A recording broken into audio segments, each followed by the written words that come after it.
कक्षा 9 गणित अध्याय 6 और चैप्टर का नाम है रेखाएं और कोण। तो आज हम सब प्रश्नावली 6.1 के प्रश्न को हल करेंगे।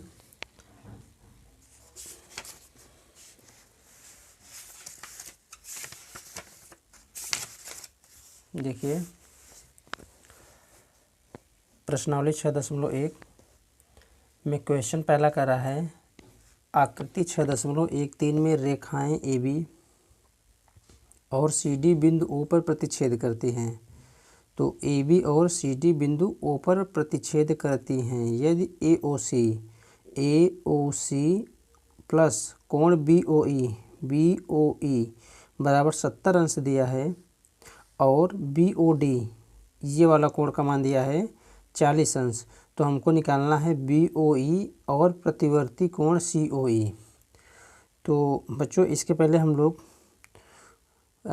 रेखाखंड, रेखा और कुछ कोण के बारे में जान लेंगे, उसके बाद हम प्रश्न पहला हल करेंगे। ठीक है, देखिए तो देखिए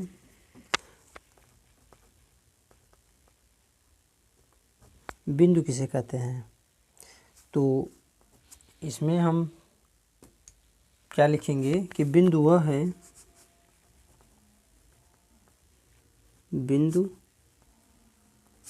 वह है जिसका कोई भाग नहीं होता, जिसका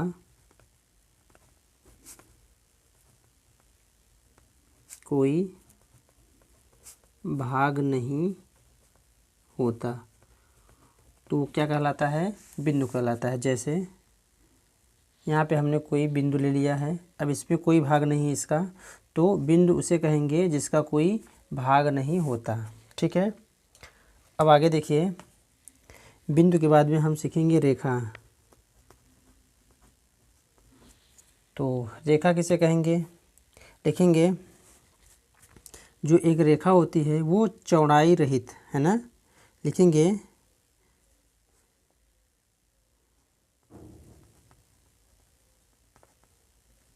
चौड़ाई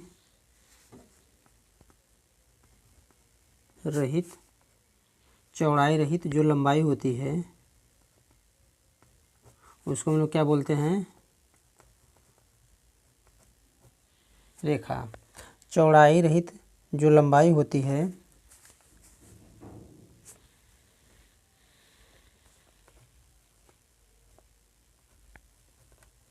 रेखा कहलाती है। ठीक है बच्चों, देखिए जैसे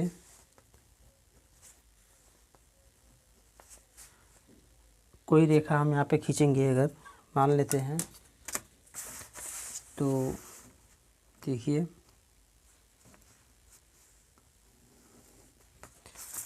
ये हमारा क्या है, एक रेखा है और ये चौड़ाई रहित है। ठीक है, आगे देखिए, तो देखिए बच्चों आगे अब हम लोग जानेंगे रेखाखंड, है ना।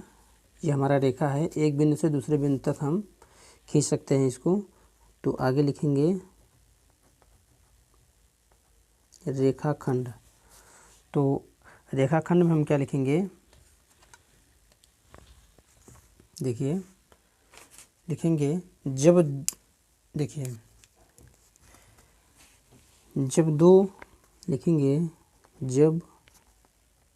दो अंत बिंदु से, या जब नहीं बच्चों जो दो अंत बिंदु से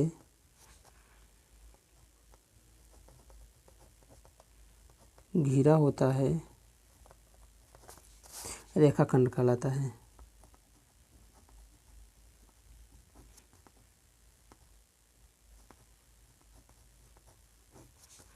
ठीक है, तो जैसे देखिए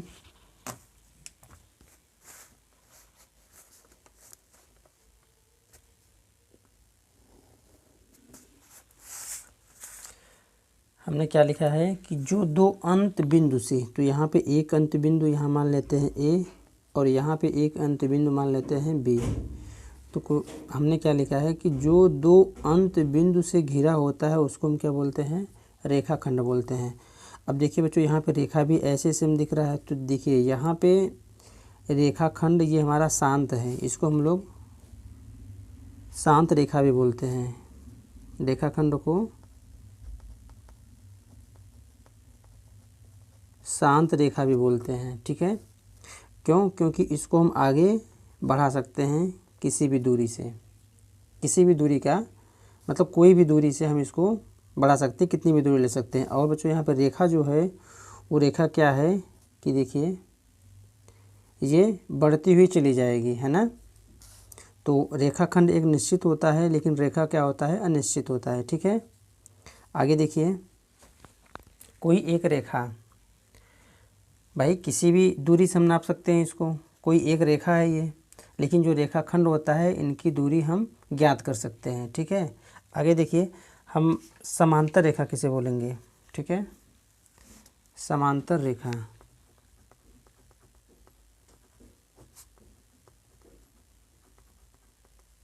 समांतर रेखा है। तो बच्चों समांतर रेखा है ऐसी दो रेखा लिखेंगे, ऐसी दो रेखा, ठीक है, जो हमेशा एक दूसरे से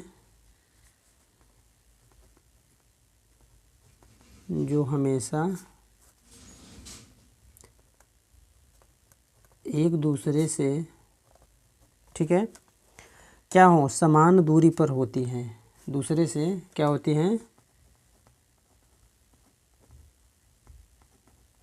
समान दूरी पर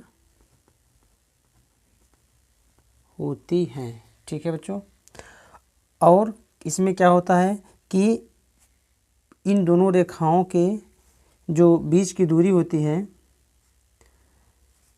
इनकी दूरी बिल्कुल समान होती है और ये एक दूसरे को कहीं पर भी कभी भी नहीं काटते हैं, ठीक है। जैसे समांतर रेखा कैसे हम इसको लिखेंगे, बनाएंगे चित्र में, ये रेखा और ये रेखा, मान लेते हैं बच्चों कोई हमारा रेखा यहाँ पे ये यल हुआ, ये यम हुआ, ये एक दूसरे के अगर समांतर हैं तो इनके बीच की दूरी हर जगह समान होगी। दूसरी बात यह है कि ये दोनों रेखाएं एक दूसरे को कहीं पर भी काटेंगे नहीं, काटने का मतलब यह है कि इस तरीके से प्रतिच्छेद नहीं करेंगे, मतलब एक दूसरे को आपस में कभी नहीं काटेंगे। वो कौन सी रेखा कहलाती है, समांतर रेखा, ठीक है। आगे देखिए बच्चों, लंब रेखा भी हम लोग देख लेंगे, लंब रेखा किसे कहेंगे, ठीक है। तो देखिए लंब रेखा क्या होता है कि दो रेखाएं जो, देखिए कोई भी दो रेखा हो, जैसे मान लेते हैं, लिखेंगे पहले, कोई दो रेखा जो 90 डिग्री पर, है ना, 90 डिग्री पर मिलती हूँ,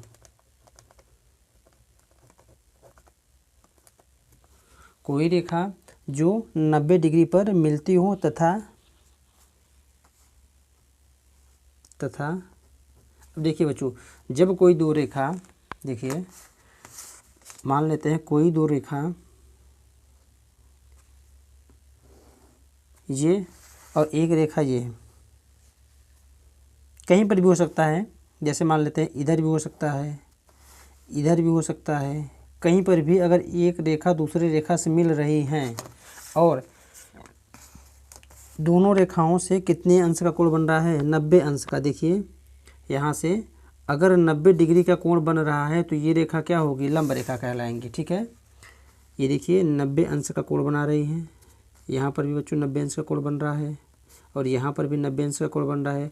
अगर हम सीधे तौर पे देखें तो देखिए इधर भी 90 अंश, इस भाग भी 90 अंश, और अगर नीचे अगर ले जाएंगे देखिए ये भी 90 अंश और ये भी 90 अंश। तो क्या कर रहा है यहाँ पे, देखिए कि प्रत्येक कोण, देखिए 4 कोण में पहले तो विभाजित कर दिया और प्रत्येक कोण कितने अंश का है, 90 अंश का है। तो यहाँ पे हम ऐसे लिख लेंगे कि कोई दो रेखा जो 90 अंश में मिलती हो तथा प्रत्येक कोण कितने अंश का होगा, तथा प्रत्येक चारों कोण, ऐसे लिखेंगे, चारों कोण बराबर 90 डिग्री का होता है या बनाती है, का बनता है। ठीक है। अब देखिए बच्चों, कहीं पर भी हम देखिए यहाँ पे अगर मान लेते हैं पूरा नहीं लिखा जाता है या पूरा यहाँ पे नहीं दिखाया जाता, देखिए कभी कभी हम ऐसे जो लंब खींचा जाता है ऐसे खींचा जाता है, तो अगर आप ध्यान से देखेंगे तो देखिए लंब जब होगा तो ये 90 अंश का कोण बढ़ाएगा भाई, बनाएगा यहाँ से। और यहाँ से यहाँ तक जो हम संख्या अगर रेखा हम यहाँ आगे हम कर लेंगे तो देखिए ये भी कोण कितने अंश का होगा, 90 अंश का ही होगा। और यहाँ पे देखिए एक है ना कोण और 2 कोण। ठीक है। तो अब जब इसको हम आगे रेखा बढ़ा देंगे तो यहाँ से कितने कोण बन जाएंगे, 1 2 3 4। ठीक है। अब देखिए बच्चों, आगे हम लिखेंगे, रेखा के बारे में हम जानकारी ले चुके हैं, अब आगे हम कोण के बारे में चलेंगे। तो देखिए, तो बच्चों हम अब लिखेंगे संरेख बिंदु किसे कहेंगे, है ना, संरेख बिंदु। तो संरेख बिंदु क्या होता है कि देखिए लिखेंगे कि 3 या 3 से अधिक बिंदु, 3 या, बिल्कुल ध्यान से समझेंगे, 3 या 3 से अधिक बिंदु, है ना, 3 या 3 से अधिक बिंदु अगर एक ही रेखा पे स्थित हो, बिंदु एक ही रेखा पर स्थित हो, तो उसको बच्चों हम क्या बोलेंगे, संरेख बिंदु बोलेंगे। ठीक है। तो संरेख बिंदु कहलाता है।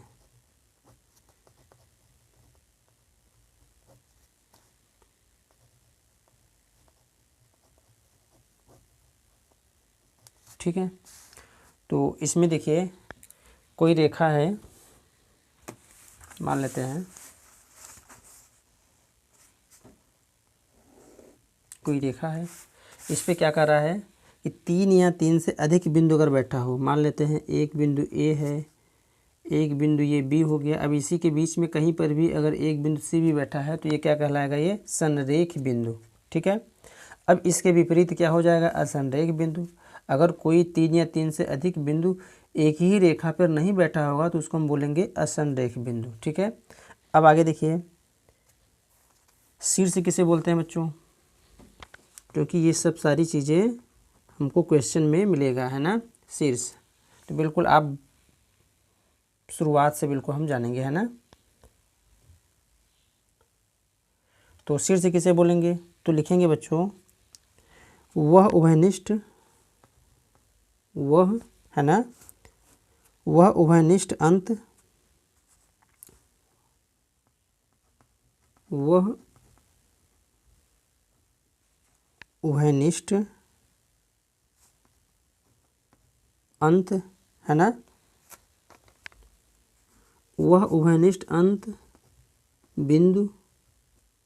ठीक है। वह उभयनिष्ठ अंत बिंदु कोण, ठीक है, का शीर्ष कहलाता है, या शीर्ष बिंदु कोण। अब देखिए शीर्ष कहलाता है। तो कह रहा है वह उभयनिष्ठ अंत, है ना, वह उभयनिष्ठ अंत बिंदु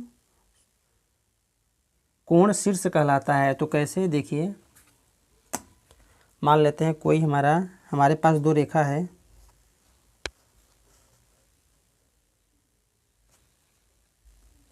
एक रेखा और यहाँ से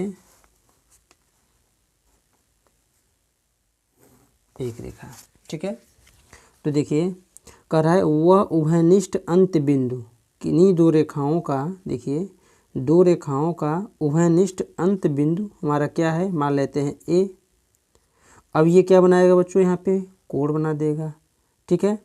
और इसी कोण को यहाँ पे जो दोनों रेखाएं मिलती हैं इनका अंत बिंदु होता है, वही क्या कहलाता है, शीर्ष कहलाता है। ठीक है बच्चों। अब यहाँ से हमको ये भी मिल गया कि कोण किसे कहेंगे भाई, कि जब 2 रेखा, है ना, या जब 2 किरण एक ही बिंदु से प्रारंभ होती हैं, इसको हम जब दो किरण या रेखा एक ही बिंदु से प्रारंभ होती है तो एक कोण बनाती है। बच्चों यहाँ से हम कोण के बारे में भी लिख सकते हैं कि कोण क्या होता है, कैसे बनता है। तो लिखेंगे कि जब दो किरणें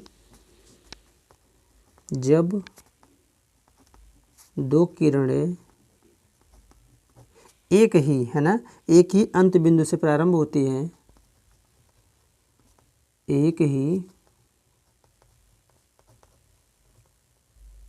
अंत बिंदु से प्रारंभ होती हैं, ठीक है, तो उसको हम क्या बोलते हैं, कोण बोलते हैं। जो एक ही अंत बिंदु से प्रारंभ होती है तो क्या बनता है, कोण बनता है। देखिए इसी चित्र में आप देख लेंगे कि जब दो किरणें, ध्यान से समझिएगा, जब दो किरणें, ये दो किरण है, एक ही अंत बिंदु से प्रारंभ होती है तो क्या बनता है, यहाँ पे एक कोण बनता है, ठीक है। तो कोण बनता है, ठीक। अब आगे हम लोग जानेंगे बच्चों, कोण भी कई प्रकार के होते हैं। तो जैसे न्यून कोण, है ना, न्यून कोण, ऋज कोण, अधिक कोण, प्रतिवर्ती कोण। तो पहले इसके बारे में जान लेंगे बच्चों, उसके बाद हम लोग प्रश्न पे चलेंगे, ठीक है, ताकि हमको क्वेश्चन में कोई दिक्कत ना हो हल करने में, क्योंकि आगे वाले जो जितने चैप्टर हैं सब इसी से रिलेटेड हैं, ठीक है। तो चलिए, तो देखिए बच्चों, यहाँ पे हम पहले लिखेंगे न्यून कोण, है ना। तो न्यून कोण क्या होता है कि न्यून कोण वह कोण होता है जो जिसका माप क्या होता है, 0 से बड़ा और 90 अंश से छोटा हो। न्यून कोण यहाँ पे जिसका, या ऐसे लिखेंगे, वह कोण, यहाँ पे लिख देंगे बच्चों कि वह कोण, है ना, वह कोण जिसकी माप या जिसका माप 0 अंश से बड़ा और 90 अंश से छोटा होता है। देखिए 90 अंश से छोटा होता है, उसको हम क्या बोलते हैं, न्यून कोण। जैसे देखिए, अगर इसको हम बिल्कुल शार्ट तरीके से अगर लिखना चाहते हैं तो हम इसको ऐसे लिख सकते हैं। जो हमारा न्यून कोण होता है, मान लेते हैं जो हमारा यक्स न्यून कोण है वो क्या होगा, 0 अंश से क्या होना चाहिए, बड़ा होना चाहिए, और क्या होना चाहिए, 90 अंश से क्या होना चाहिए बच्चों, छोटा होना चाहिए। इसको हम ऐसे भी लिख सकते हैं, न्यून कोण वह कोण, यहाँ पे जो हमारा न्यून कोण है यक्स है, वह कोण जो 0 अंश से बड़ा हो और 90 अंश से छोटा हो, क्या, कौन सा कोण कहलाता है, न्यून कोण कहलाता है। आगे देखिए समकोण,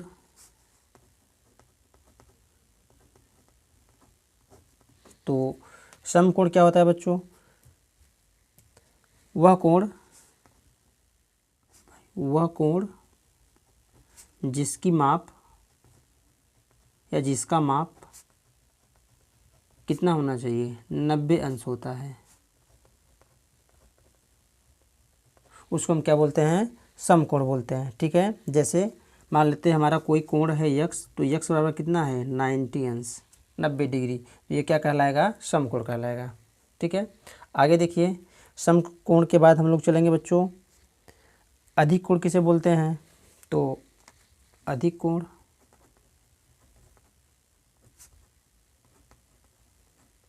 देखिए अब अधिक कोण क्या होता है कि वह कोण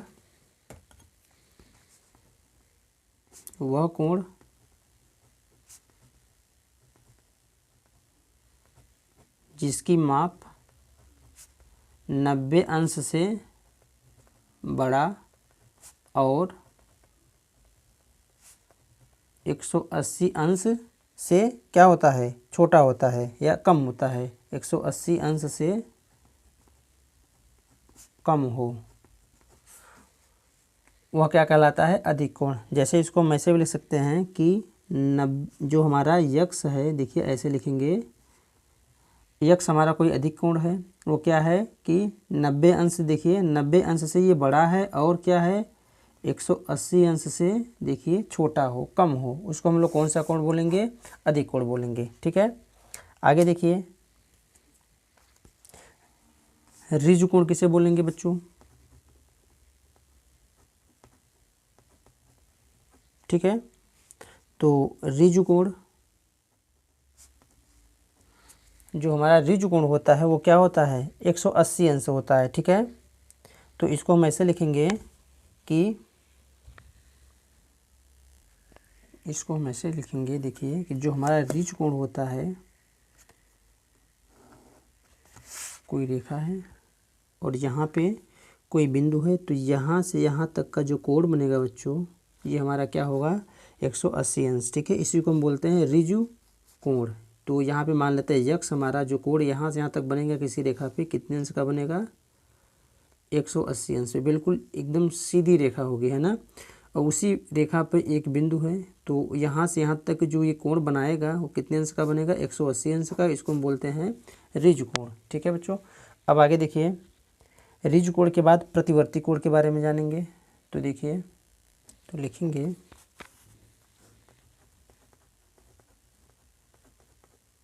प्रतिवर्ती कोण, है ना। तो इसमें लिखेंगे वह कोण जो 180 अंश के बड़ा हो, वह कोण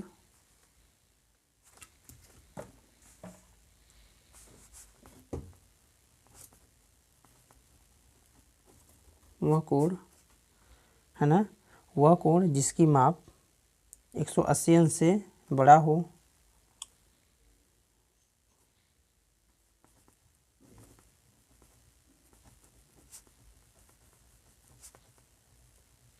एक सौ अस्सी अंश से बड़ा हो या 180 अंश से अधिक, परंतु 360 अंश से कम, से 360 अंश से कम माप का हो।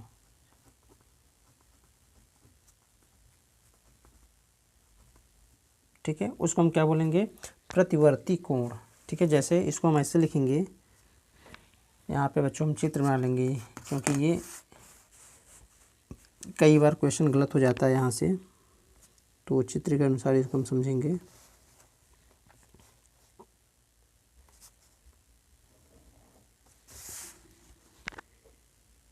ये है ना, तो यहाँ से यहाँ तक का कोण, यहाँ से यहाँ तक का कोण जो होगा वो क्या कहलाएगा? प्रतिवर्ती कोण। क्या होगा? प्रतिवर्ती कोण। ठीक है, अब देखिए इसको हम लिखेंगे कैसे कि 180 अंश से क्या होता है? ये बड़ा होता है, और कोई प्रतिवर्ती कोण मान लेते हैं हमारा यक्स है, और ये क्या होता है बच्चों? 360 अंश से छोटा होता है। इसको हम क्या बोलते हैं? प्रतिवर्ती कोण। ठीक है, अब देखिए एक है हमारा संपूर्ण कोण। तो ये भी आप पिछली कक्षाओं में सभी चीज़ें आप पढ़ चुके हैं बच्चों, लेकिन हम लोग इस प्रश्नावली को सॉल्व करने से पहले इन चीज़ों को एक बार फिर दोहरा लेंगे, उसके बाद हम प्रश्नों को सॉल्व करेंगे ताकि हमको कहीं दिक्कत ना हो। तो संपूर्ण कोण क्या होता है बच्चों?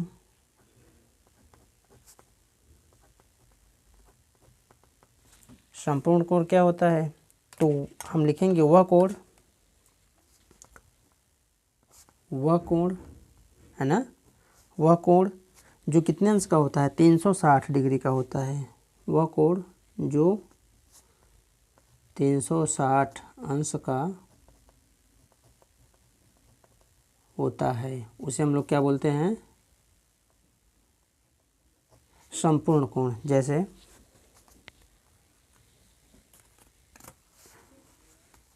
देखिए कोई रेखा है और एक बिंदु है, इसके चारों तरफ का जो कोण बनेगा बच्चों, ये यहाँ से यहाँ तक जो कोण बनेगा वो कितने अंश का बनेगा?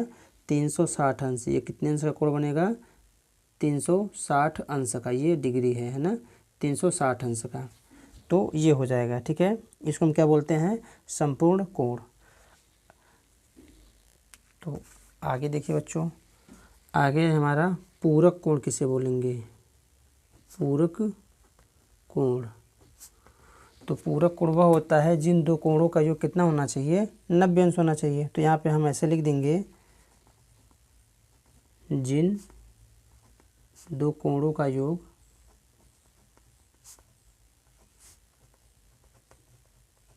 बराबर 90 अंश, उसको हम क्या बोलेंगे, पूरक कोण। ठीक है, इसके बाद संपूरक कोण किसे बोलेंगे, इसको भी जान लेते हैं। तो देखिए,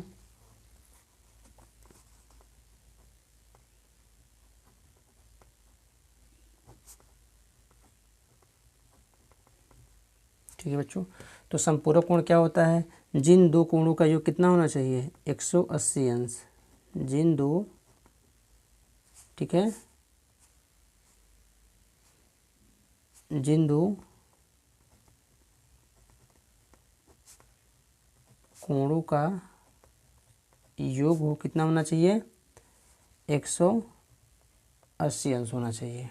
ठीक है, तो इसके बाद बच्चों हम लोग सीखेंगे आसन्न कोण, है ना। वीडियो बिल्कुल बड़ा होता जा रहा है, लेकिन बच्चों यहाँ पे हम लोग बारीक से बारीक चीज़ को हम यहाँ पे समझ रहे हैं, है ना। तो लिखेंगे आसन्न कोण, क्योंकि ये जो भाषा है यहाँ पे हिंदी, आसन्न कोण, रैखिक युग्म, शीर्षाभिमुख कोण, ये तो मान लेते हैं, ठीक है, लेकिन ये सब चीज़ें हम लोगों को क्वेश्चन में काफ़ी ज़्यादा डिस्टर्ब करती हैं। तो आसन्न कोण, इसके बारे में समझ लेंगे, आसन्न कोण क्या होता है। तो देखिए, दो कोण आसन्न कोण बच्चों तब होते हैं यदि उनमें से एक उभयनिष्ठ शीर्ष हो, है ना एक उभयनिष्ठ शीर्ष हो और एक उभयनिष्ठ भुजा हो। ठीक है, एक उभयनिष्ठ भुजा हो, और क्या होता है, उनकी वे भुजाएं जो उभयनिष्ठ नहीं है उभयनिष्ठ भुजा के विपरीत ओर स्थित हों। जैसे देखिए, यहाँ पे हम पहले चित्र बना लेंगे। तो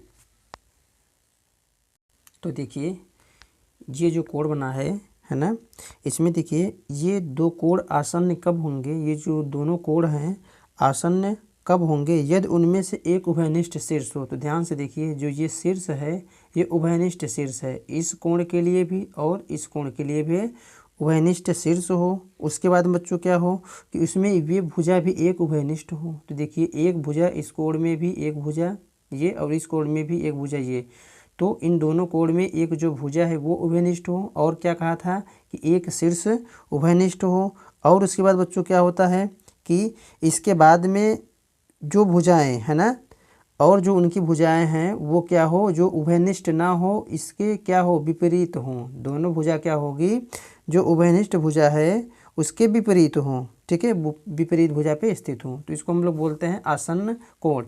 और आसन्न कोण जो होता है बच्चों, देखिए दो आसन्न कोण को हम जब देखिए यहाँ पे ऐसे लिखेंगे कि मान लेते हैं जो हमारा ABC कोण बनेगा, यहाँ से यहाँ तक का कोण, इसको हम ऐसे भी लिख सकते हैं कि जो हमारा ABC होगा उसको हम क्या करेंगे, कोण ABD और प्लस कोण DBC, प्लस कोण DBC। हम इसको ऐसे बोल सकते हैं कि दो कोण आसन्न कोण होते हैं, दो कोण आसन्न कोण होते हैं तो उनका योग जो होता है उस कोण के बराबर होता है। ठीक है, जिन उन दो भुजाओं से क्या होता है, बनता है। ठीक है, और देखिए जो ये दोनों भुजाएं उभयनिष्ठ नहीं होती हैं।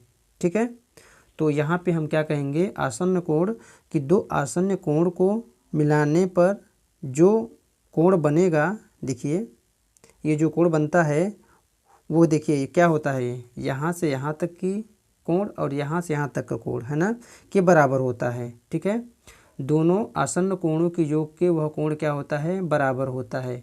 तो इसको हम बोलेंगे आसन्न कोण, समझ लेंगे। ठीक है बच्चों, चलिए तो आगे देखिए बच्चों, यहाँ पे रैखिक युग्म, है ना, रैखिक युग्म। तो हम इसको कैसे समझेंगे, रैखिक युग्म को जब दो आसन्न कोणों का योग है ना, जब दो, देखिए दो हमारे आसन्न कोण हैं यहाँ पे, तो इसका चित्र अलग बनेगा। देखिए जब दो आसन्न कोण है ना, आसन्न कोणों का योग 180 अंश होता है तो वे कोणों का एक रैखिक युग्म कहलाता है। ठीक है बच्चों, तो वे कोणों का एक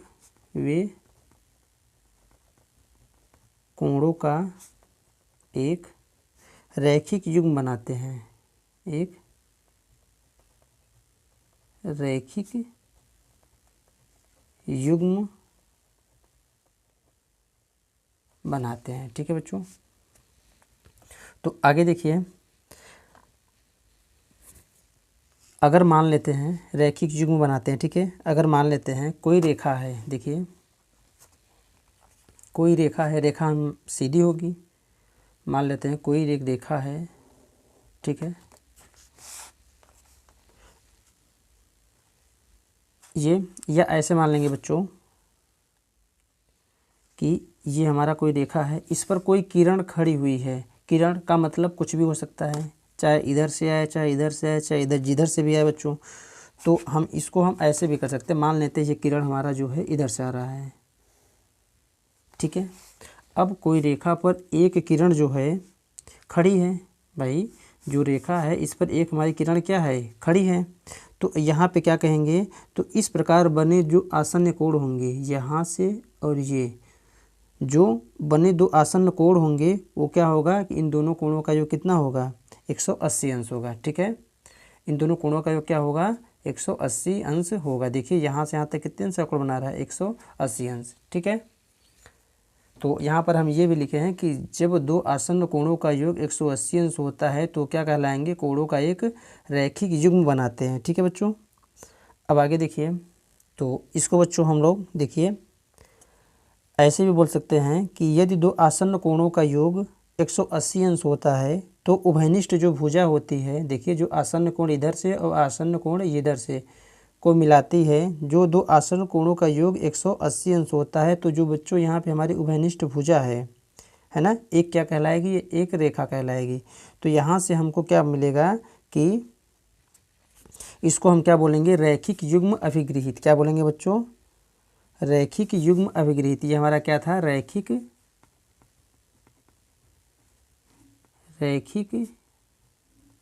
युग्म अभिगृहित। ठीक, रैखिक युग्म अभिगृहित कहते हैं। ठीक है, चलिए अब देखते हैं प्रश्नों को बच्चों। तो देखिए बच्चों, प्रश्नावली 6.1 का पहला क्वेश्चन है। इसमें दिया है कोण AOC प्लस कोण BOE बराबर 70 अंश और BOD बराबर 40 अंश। तो हमसे पूछा क्या है, BOE इस कोण का मान पूछा है, और क्या पूछा है, प्रतिवर्ती कोण COE। तो COE का प्रतिवर्ती कोण पूछा है। ठीक है, तो देखिए यहाँ पे हम लिखेंगे क्या कि देखिए बच्चों, यहाँ एक सीधी रेखा है और इस रेखा पे यहाँ से यहाँ तक कितने अंश का कोण बनेगा, 180 अंश का कोण बनेगा। तो हम क्या करेंगे कि इस कोण को और इस कोण को इस कोण को मिला के लिख देंगे 180 अंश। तो लिखेंगे क्या, कोण AOC प्लस कोण COE और प्लस कोण BOE बराबर 180 अंश। इसको हम ऐसे भी लिख सकते हैं, कोण AOC और प्लस कोण BOE और प्लस कोण COE बराबर 180 अंश। अब देखिए क्वेश्चन में दिया है AOC और BOE का मान दिया है 70 अंश, तो इसके स्थान पे हम रख देंगे 70 अंश प्लस कोण COE बराबर 180 अंश के। तो यहाँ से कोण COE बराबर क्या निकल के आएगा हमारा, 180 अंश है ना, माइनस 180 अंश माइनस के 70 अंश। तो जो हमारा मान निकलेगा यहाँ पे देखिए 110 अंश। कोण क्या आ गया, COE का मान 110 अंश। COE बराबर कितना आ गया, 110 अंश। ठीक है, अब आगे हम इसको क्या करेंगे बच्चों कि देखिए यहाँ से C और D एक रेखा है और यहाँ से यहाँ तक का कोण कितना होगा बच्चों, है ना, यहाँ से यहाँ तक कोण कितना होगा 180 अंश। तो यहाँ पे लिखेंगे क्या कि पुनः लिखेंगे, देखिए कोण यहाँ से देखेंगे रेखा CD में ना COE, कोण COE प्लस कोण BOE और प्लस कोण DOB या BOD, देखिए DOB या BOD बराबर कितना 180 अंश के। अब देखिए COE का मान हमको कितना मिला है 110 अंश प्लस कोण BOE। तो देखिए BOE क्वेश्चन में हमको पूछ रहा है, आगे इसको हम ऐसे लिख देंगे प्लस कोण DOB। तो DOB या BOD का मान दिया है 40, इसको यहाँ रख देंगे 40 बराबर 180 अंश। तो यहाँ पे होगा क्या कि BOE प्लस 110 और 40 जोड़ेंगे तो 150 बराबर 180 अंश, या कोण BOE बराबर 180, 150 को बराबर के उधर ले जाएंगे तो माइनस के 150 बराबर कितना आ जाएगा 30 अंश। ठीक है, ये बच्चों डिग्री है, तो कितना आ गया 30 अंश। और हमारा क्वेश्चन में क्या पूछा था BOE का मान, तो एक हमारा क्या हो जाएगा, यही आंसर हो जाएगा। और आगे क्या पूछा था, कोण हमको निकला है क्या COE, लेकिन हमसे पूछा क्या है प्रतिवर्ती कोण। तो लिखेंगे आगे प्रतिवर्ती कोण 360 में से हम कोण COE को घटा देंगे, तो COE कोण COE बराबर 360 माइनस 110। तो यहाँ से जब हम घटाएंगे ये हमारा आ जाएगा 2 और 5 0। जो प्रतिवर्ती कोण हमारा निकलेगा, प्रतिवर्ती यहाँ पे लिखेंगे कि प्रतिवर्ती कोण COE बराबर 250 अंश, और यही हमारा हो जाएगा आंसर। ठीक है, चलिए देखते हैं अगला प्रश्न। तो देखिए बच्चों दूसरा क्वेश्चन इसमें दिया था, देखिए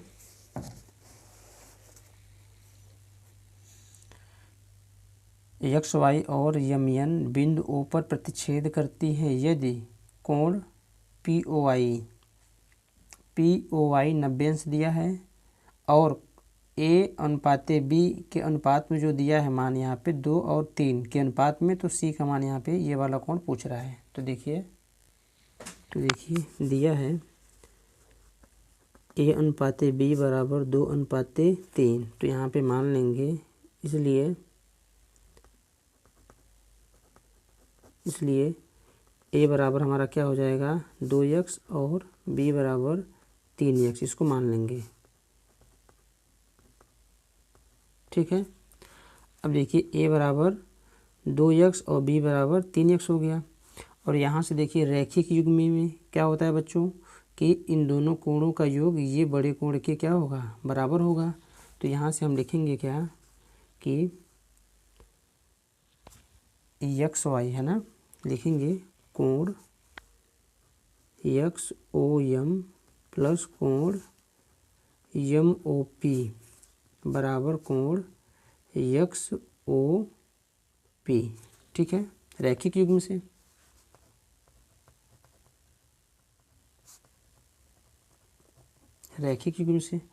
अब देखिए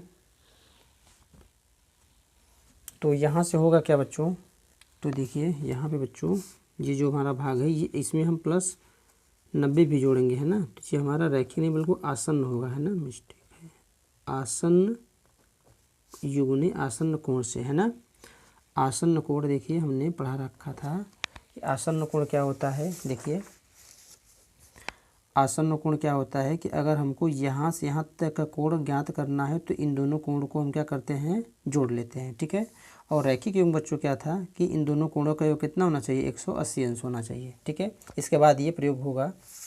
तो देखिए अब आसन्न कोण से हम क्या करेंगे कि ये इसके बराबर हो गया, तो यहाँ पे लिखेंगे क्या कि यक्स, देखिए यक्स ओ यम, ये बी है तो बी के स्थान पे क्या लिखेंगे 3x और प्लस यम ओ पी, इसके स्थान पे रखेंगे बच्चों ए हमारा है क्या है जाए 2x बराबर कोण यक्स ओ पी, तो यहाँ पे लिखेंगे क्या कि 5x बराबर कोण यक्स ओ पी। ठीक है। अब आगे देखिए यहाँ से अगर हमारा ये रैखिक युग्म होगा तो ये दोनों कोण का योग कितना होना चाहिए, 180 अंश होना चाहिए। तो यहाँ लिखेंगे क्या कि कोण यक्स ओ पी प्लस कोण पी ओ वाई बराबर 180 अंश। कहाँ से बच्चों, रैखिक युग्म से, रैखिक युग्म से। ठीक है।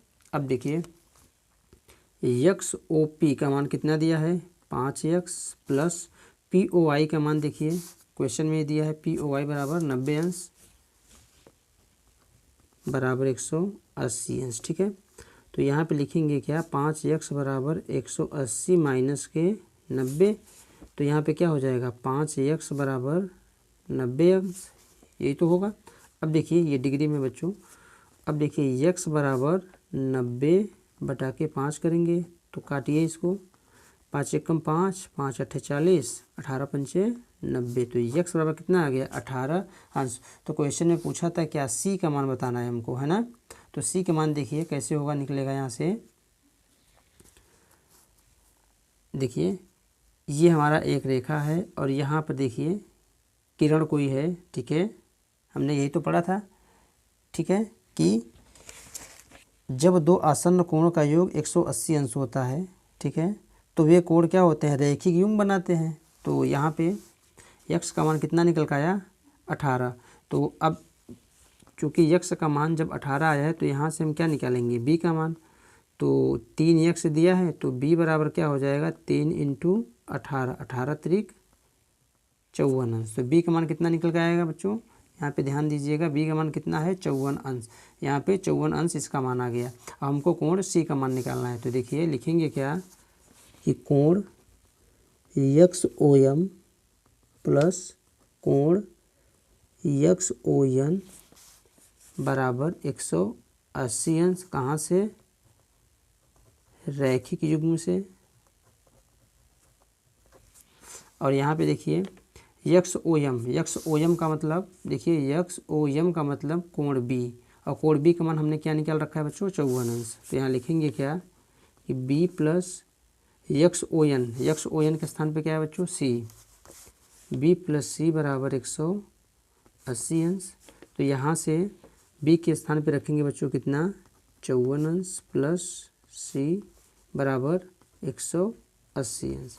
तो यहाँ पे निकालेंगे c बराबर 180 माइनस के 54 बराबर 10 में से 4 गए 6 और 7 में से 5 गए 2, 126 अंश। जो कोण c का मान आएगा बच्चों कितना आएगा 126 अंश। और हमसे क्या पूछा था कोण c का मान, और बच्चों हमारा क्या यही क्या हो जाएगा आंसर। बिल्कुल आसान तरीके से हम स्टेप बाय स्टेप प्रश्न को सॉल्व कर लेंगे। ठीक है, देखिए अगला प्रश्न।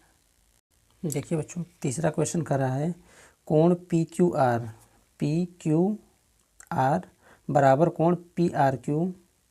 तो सिद्ध करना है हमको पी क्यू एस ये कोण बराबर किसके होने चाहिए पी आर क्यू के, पी आर टी के। ठीक है, तो देखिए बच्चों ये तीसरा क्वेश्चन है, इसमें दिया है क्या पी क्यू आर बराबर पी आर क्यू से। ठीक है, तो हम बच्चों यहाँ से देखिए इसको अगर हम यहाँ से यहाँ तक देखेंगे, इधर नहीं देखेंगे भाग, इतने भाग को देखेंगे तो देखिए ये क्या बना रहा है रैखिक युग्म बना रहा है। ठीक है, तो यहाँ पे लिखेंगे क्या कोण एस क्यू पी प्लस कोण पी क्यू। अब बच्चों देखिए पी क्यू आर लिखें चाहे तो पी क्यू टी, एंगल हमारा सेम ही रहेगा। पी क्यू आर बराबर 180 180 अंश कहाँ से बच्चों, रैखिक युग्म से। ठीक है, अब आगे देखिए, इसी प्रकार इसको भी हम लिख लेंगे। अगर यहाँ से भाग अगर हम इधर का नहीं देखेंगे और ये वाला भाग देखेंगे बच्चों, तो देखिए ये कोण क्या बना रहा है, रैखिक युग्म।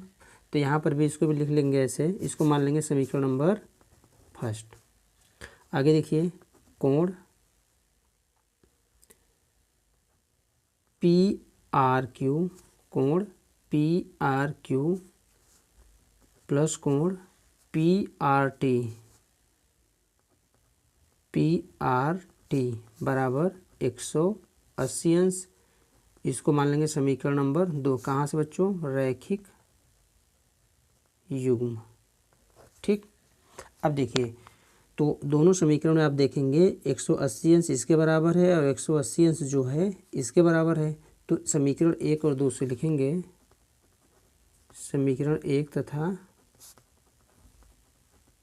2 से क्या हो जाएगा, कोण यस क्यू पी प्लस कोण पी क्यू आर बराबर कोण पी आर क्यू प्लस कोण पी आर टी। ठीक है, अब देखिए यहाँ पे हमको दे रखा है कि पी क्यू यस है ना, ये पी क्यू यस। ठीक है बच्चों, तो यस क्यू पी लिखिए, चाहे तो आप पी क्यू यस, जो एंगल है वो बीच में होना चाहिए, है ना। जैसे देखिए क्यू यहाँ पे बीच में है और पी क्यू एस जो दिया है वो किसके बराबर दिया है, पी आर टी के, पी आर टी। तो देखिए यहाँ पे लिख लेंगे क्या कि एस क्यू पी या पी एस क्यू, ऐसे भी ले सकते हैं बच्चों ना, पी क्यू एस प्लस कोण पी क्यू आर बराबर कोण पी आर क्यू, है ना, पी आर क्यू। अब देखिए बच्चों, जो हमारा यहाँ पे दिया था मान, सिद्ध हमको ये करना है, और मान क्या दिया है, पी क्यू आर। तो पी क्यू आर इसके बराबर क्या दिया है, पी आर क्यू। तो यहाँ पे बच्चों हम क्या करेंगे कि इसके स्थान पे क्या लिख देंगे, पी क्यू आर, कोण पी क्यू आर। कहाँ से कि भाई हमको दिया था पी क्यू आर, देखिए पी क्यू आर बराबर पी आर क्यू। तो पी आर क्यू के स्थान पे क्या लिखेंगे, पी क्यू आर प्लस कोण पी आर टी। ठीक है, अब देखिए बराबर के दोनों तरफ क्या है, पी क्यू आर, ये कैंसिल हो जाएगा, तो बचेगा हमारा क्या, कोण पी क्यू एस बराबर कोण पी आर टी। और बच्चों यही हमको क्या कहा था, सिद्ध करने के लिए किया था, है ना। ये हमारा क्या हो जाएगा, सिद्ध हो जाएगा। ठीक है, और ये हमारा क्या हो जाएगा बच्चों, आंसर हो जाएगा। ठीक है, देखिए अगला प्रश्न। तो देखिए क्वेश्चन चौथा कर रहा है कि यक्स प्लस वाई बराबर W plus Z, X plus Y बराबर डब्लू प्लस जेड। तो कह रहा है सिद्ध कीजिए कि ए ओ बी क्या हो, एक रेखा हो। तो देखिए बच्चों, हम चाहते तो ऐसे वीडियो आपको और छोटा बना सकते थे, है ना, और आप देखते तो ये भी कहते कि हाँ सर बिल्कुल शॉर्ट तरीके से क्वेश्चन हल हुआ है, बहुत अच्छा है। लेकिन ऐसा नहीं, क्यों, क्योंकि अभी हम कक्षा 9 में है बच्चों, और आगे हमारे पास अभी क्या है, बोर्ड एग्ज़ाम है। ठीक है, तो हमको अच्छा नंबर लाना है, इसलिए हम क्या करेंगे, विस्तार से अभी से पढ़ते हुए चलेंगे ताकि हमको आगे कोई दिक्कत ना हो। ठीक है, तो देखिए यहाँ पे हमको क्या करना है, कोई एक रेखा है और इस पर एक किरण, ऊपर वाला भाग देखेंगे बच्चों, कोई एक रेखा है और ऊपर एक किरण यहाँ पे निकली हुई है, ठीक है, या आई हुई है। तो अब देखिए यहाँ पे हम क्या लगाएंगे, यहाँ पे कि रैखिक युग्म का प्रयोग करेंगे।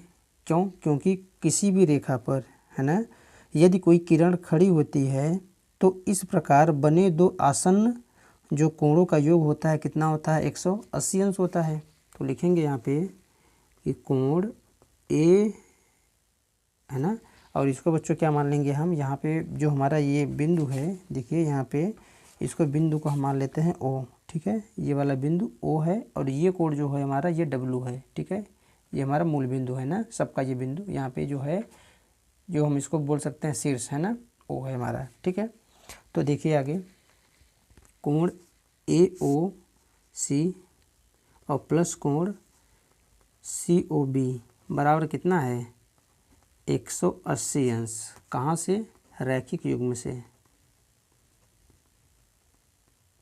रैखिक युग्म।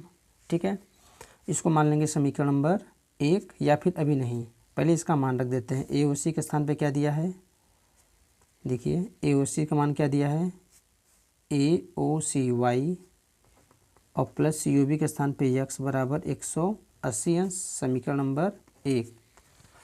आगे दूसरा क्या है, देखिए कोण ए ओ डी और प्लस कोण डी ओ बी बराबर 180 अंश, समीकरण नंबर 2। क्या है बच्चों, ये रैखिक युग्म है ना। इसको भी यहाँ पे देखिए मान रख लेते हैं, जेड प्लस डब्लू बराबर 180 अंश। ठीक है, यही हमारा है समीकरण नंबर 2। तो ये कहाँ से आया, रैखिक युग्म से। अब देखिए चूँकि 180 अंश के बराबर ये है और 180 अंश के बराबर ये है, तो यहाँ पे हम क्या लिख सकते हैं, देखिए कि जो दिया था हमारा, देखिए इसमें दिया यही है ना कि y प्लस या x प्लस वाई बराबर w प्लस के z, ये क्वेश्चन में हमको दिया था। और ये किसके बराबर है बच्चों, 180 अंश के बराबर है। और 180 अंश को हम लोग क्या बोलते हैं, देखिए अभी इसके पहले हम लोग पढ़े थे क्या, 180 अंश को बोलते थे ऋजु कोण। क्या बोलते हैं, ऋजु कोण। तो देखिए अब ऋजु कोण होता क्या है, एक सरल रेखा पे बना हुआ कोण जो होता है। तो देखिए एक सरल रेखा पे जो कोण बन रहा है कितने अंश का बन रहा है, 180 अंश। इधर से भी 180 अंश और इधर से भी 180 अंश। तो इसलिए क्या हो जाएगा, इसलिए जो किरण है ना, क्वेश्चन में यही तो कहा था कि हमको आप सिद्ध करके बताइए, क्वेश्चन में कहा था कि हमको आप सिद्ध करके बताइए कि ए ओ बी एक रेखा है, ए ओ बी एक रेखा है। तो इसलिए ए ओ बी लिखेंगे, इसलिए ए ओ बी एक रेखा है। ठीक है बच्चों, और यही हमारा क्या हो जाएगा, है ना, आंसर हो जाएगा। चलिए अब ए ओ बी एक रेखा है, क्यों, कहाँ से, क्योंकि हम रैखिक युग्म अभिग्रहित पढ़ चुके हैं बच्चों। ठीक है ना। तो देखिए अगला प्रश्न, देखिए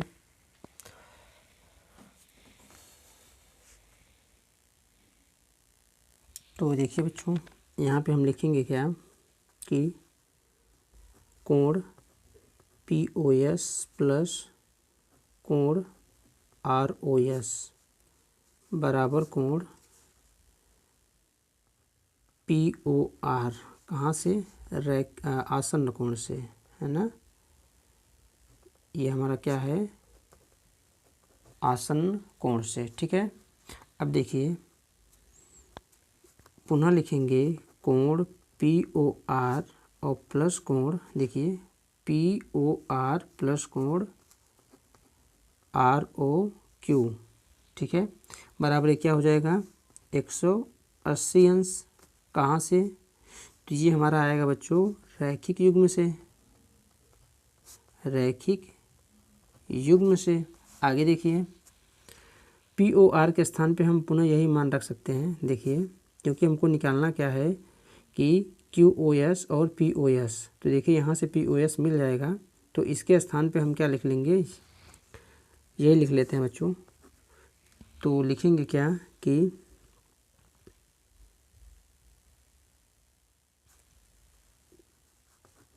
पी ओ आर, है ना, प्लस आर ओ क्यू का मान कितना दिया है, आर ओ क्यू का मान 90 अंश बराबर 180 अंश।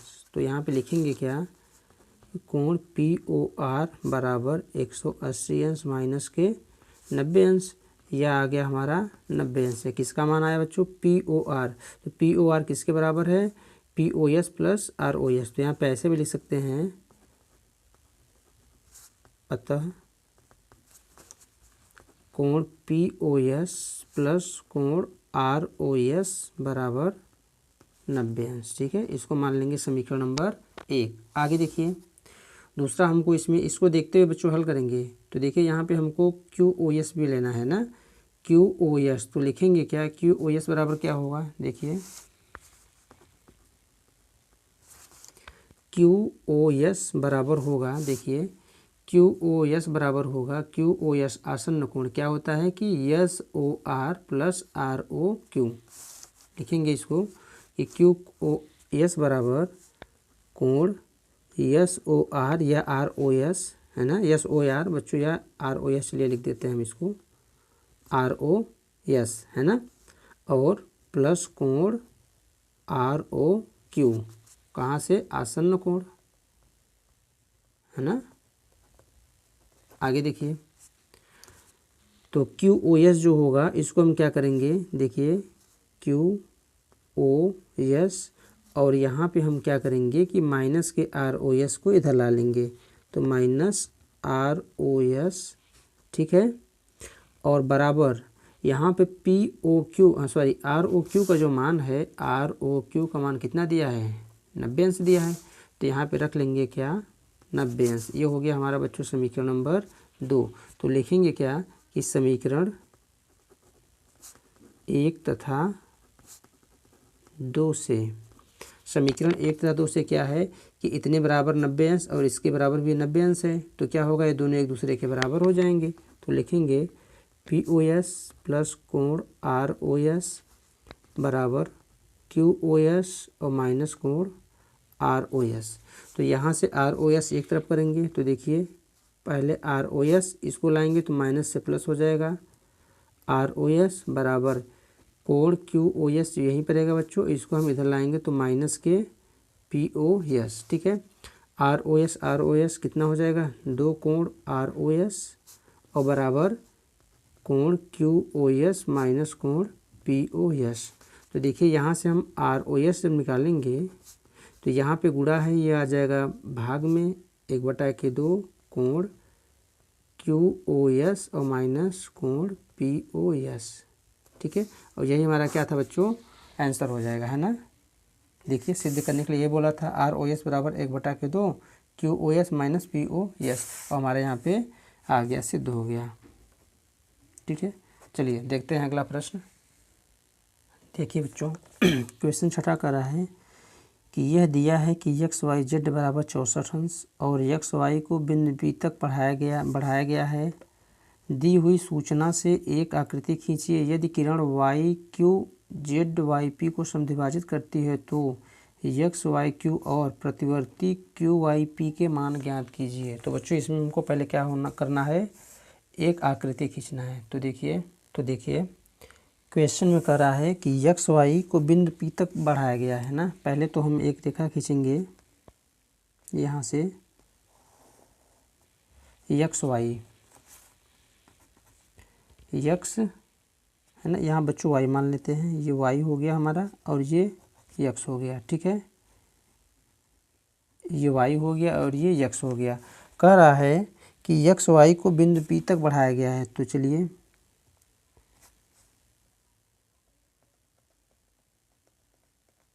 बिंदु P तक, जो हमारा बिंदु है ये क्या है, P, बिंदु P तक बढ़ाया गया है, ठीक है। अब इसमें कहा क्या है कि XYZ बराबर 64 अंश। तो XYZ इसका मतलब यहाँ से कोई एक, यहाँ से हम 64 अंश का एंगल बना लेंगे बच्चों। तो देखिए 60 65 यहाँ पे आ रहा है ना, देखिए आप, है ना, देखिए 60 और 70, 65 से एक कम, तो यहाँ पे हमारा क्या पाएगा बच्चों, ये एक पॉइंट यहाँ पे कम आएगा। मान लेते हैं ये यहाँ पे आ रहा है, ठीक है। तो इसको हम जब खींचेंगे देखिए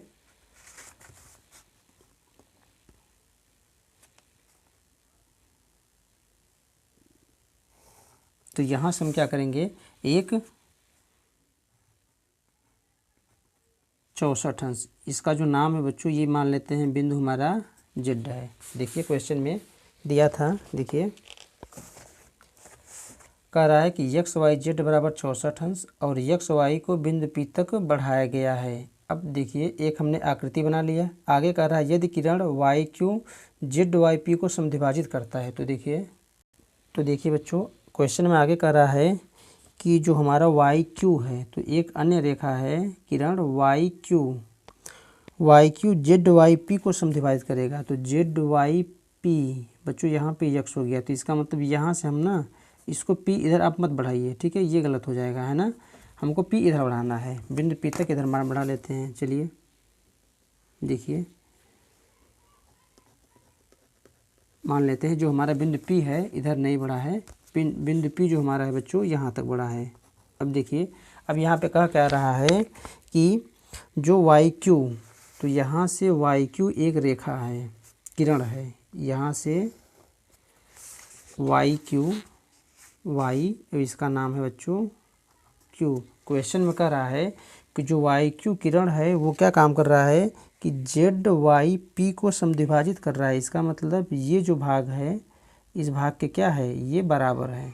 ठीक है, आगे देखिए, तो कह रहा है कि XYQ और प्रतिवर्ती QYP का मान ज्ञात कीजिए। तो देखिए बच्चों, हमको निकालना क्या क्या है, XYQ और प्रतिवर्ती QYP। तो यहाँ से देखिए, इसमें हम कि यहाँ से यहाँ तक का कोण कितने अंश का कोण बनाएगा, 180 अंश का कोण बनाएगा, है ना।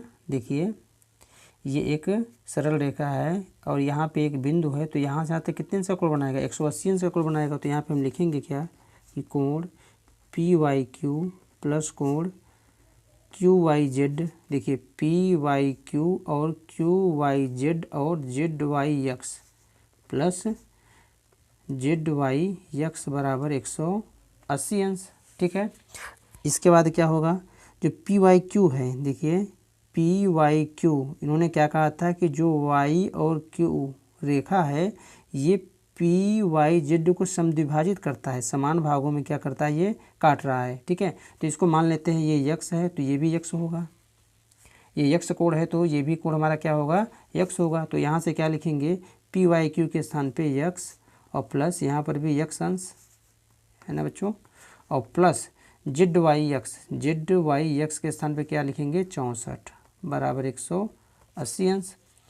तो 2X बराबर 180 माइनस के 64। तो इसको जब हम घटाएंगे यहाँ से, तो देखिए 10 में से 4 गए 6 और 7 में से 6 गए 1 और यहाँ से बच्चों 116 अंश, है ना। अब यहाँ से हम क्या करेंगे कि यक्स का मान निकालेंगे। तो यक्स बराबर जो निकल कर आएगा 116 बटा के 2, काटेंगे 2 पंचे 10 और 2 अट्ठे 16। तो यक्स का मान कितना निकल कर आया, 58 अंश।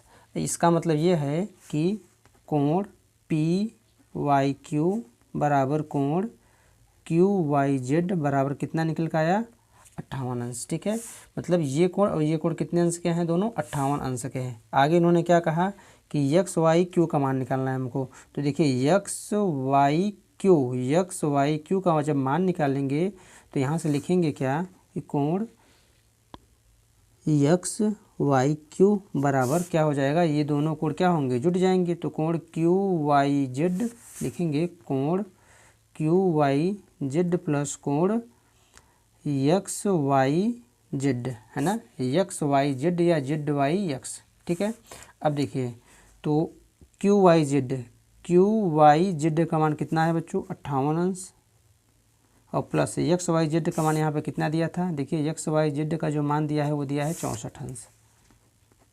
अब इसको हम जोड़ लेंगे, तो जोड़िए 8 4 12 और 6 5 11 और 1 12, कितना निकल कर आएगा, 122 अंश। तो यहाँ से XYQ का मान जो निकल कर आएगा वो कितना आएगा बच्चों, 122 अंश। आगे इन्होंने क्या कहा कि प्रतिवर्ती कोण QYP, तो लिखेंगे यहाँ पे कि प्रतिवर्ती कोण QYP।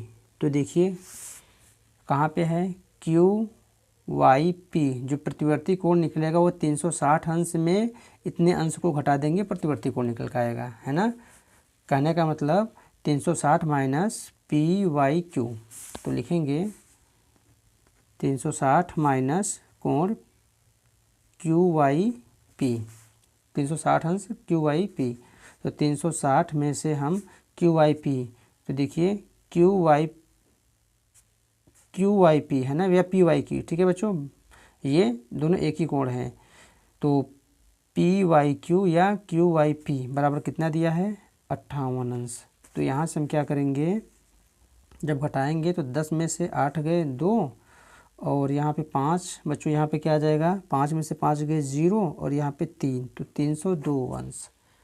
जो हमारा प्रतिवर्ती कोण निकल के आएगा कितना निकल के आएगा बच्चों 302 अंश, और यही हमारे क्या हो जाएंगे आंसर हो जाएंगे। देखिए प्रतिवर्ती कोण 302 अंश आया है, QYP ये पूछा था ना, QYP और XYQ। तो इस प्रकार हम प्रश्नों को बच्चों सॉल्व कर लेंगे। ठीक है, अगर वीडियो पसंद आया होगा तो बच्चों एक लाइक ज़रूर करिएगा और चैनल को सब्सक्राइब जरूर करें।